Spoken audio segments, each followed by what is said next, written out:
সুনামগঞ্জে এখনো পানিবন্দী লাখো মানুষ। শিশু বয়স্কদের নিয়ে বিপাকে হাজারো পরিবার।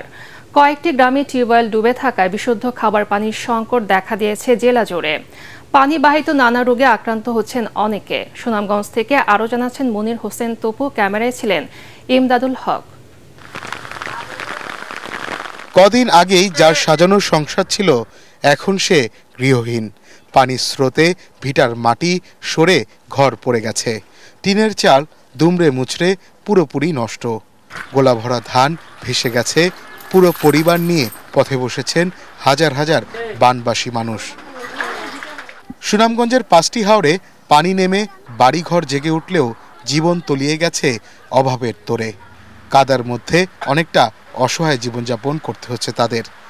ওয়ালটন এসিতে ইনস্টলেশন একদম ফ্রি। এখন সবচেয়ে কষ্ট খাবারের। গবাদি পশুর খাবার সংগ্রহ করাও সম্ভব হচ্ছে না। বন্যায় গড়ে দ্বারে পানি, এরপরে খানি বনির সবই অসুবিধা। লতা ফাতা এটা আমরা তুললা খাইরাম। এরপরে কেন আছিল ছাউনিতে আমরা রয়েছি 4 দিন। ওই কি বড় কষ্ট দিন যায় কি গরিবের। টাকা পয়সা নাই, আমরা খাইতে পারি না, আমরা খিতা কর্ম ওদের মানে মেম্বার আছে। এটা সড়ক কিছু কিছু বাচ্চা দিয়ে আমরা মানুষের, আমরা তো সড়ক যাই না, এই ফ্যামিলি আমরা সড়ক যাই না, আমরা কিছু পাইও না।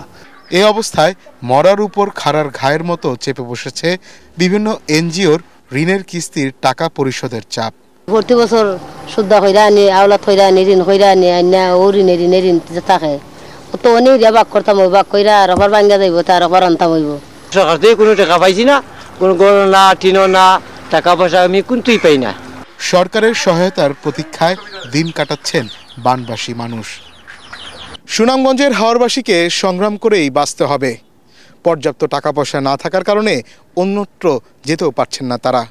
তাই অনেকটা বাধ্য হয়ে এই পানির মধ্যেই বন্দি জীবনযাপন করতে হচ্ছে তাদের।